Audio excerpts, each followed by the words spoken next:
Bonjour à tous et bienvenue pour un nouvel exercice de mémorisation. Aujourd'hui, je vous propose d'apprendre une liste de jeux de société. C'est une liste de jeux auxquels je joue assez régulièrement et si vous n'avez jamais testé ces jeux, vous allez voir que c'est assez marrant et ça peut des fois faire travailler votre mémoire.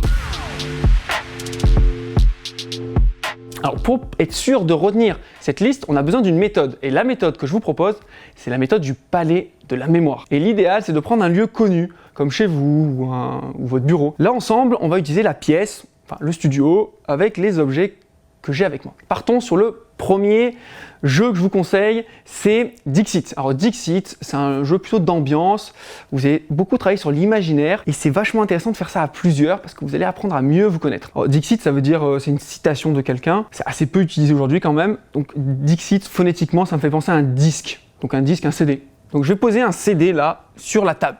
Imaginez sur la table, vous avez plein de CD. Le numéro 2, je vous propose, c'est Concept. Concept, c'est un autre jeu d'ambiance que vous pouvez jouer à plusieurs. C'est pas facile à imaginer un concept, c'est un peu un concept. Je vais prendre du coup phonétiquement, ça peut sonner comme concert. Concert, concept. Et je vais mettre au niveau de la plante. Imaginez que cette plante, c'est le chef d'orchestre d'un concert. Plus vous avez cette flamme d'enfant, plus vous avez 8 ans, et mieux ça fonctionne. Donc le numéro 3, c'est la Fiesta de los Muertos. Alors c'est encore un jeu d'ambiance qui est collaboratif. Et ça, pour m'en souvenir, moi j'imagine des morts, des têtes de morts qui jouent, qui font la fête. Fiesta de los Muertos. Et là j'ai un magazine. Donc imaginez que dans le magazine, un peu comme dans Harry Potter, vous avez des morts qui bougent comme ça et qui font la fête. Celui d'après, c'est un autre jeu. Alors là, c'est un jeu, ça s'appelle Splendor. C'est plus un jeu qui joue à 2 à 4 joueurs. Donc là, Splendor, moi j'imagine plein d'or.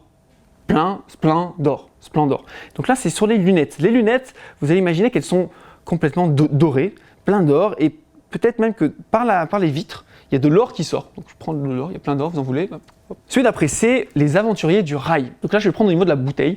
La bouteille, on va la faire tomber, et là, il y a un train qui sort. Tchou, des rails.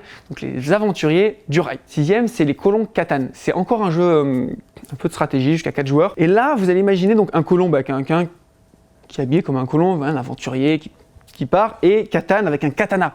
Et là, vous allez imaginer derrière, au niveau du fond, il est en train avec son katana d'ouvrir complètement le fond et il arrive, donc il faut se méfier quand même. Et enfin, le dernier, un autre jeu que j'aime beaucoup, c'est plus féerique, c'est un style stop ou encore, ça s'appelle Celestia.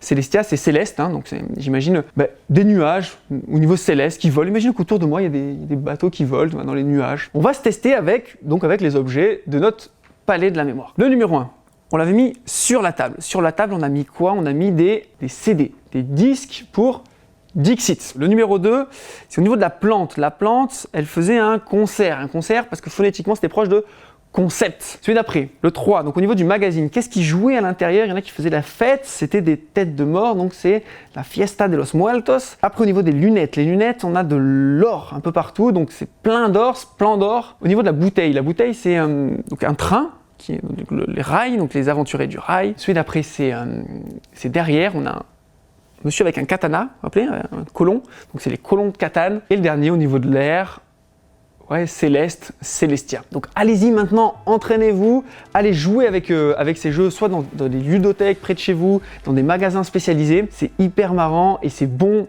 pour votre mémoire aussi de jouer à des jeux de société. Et avant de vous souhaiter une excellente journée, pensez bien à donner un avenir à votre mémoire en faisant un don à la Fondation Alzheimer. C'est un très bon moyen pour financer la recherche contre la maladie.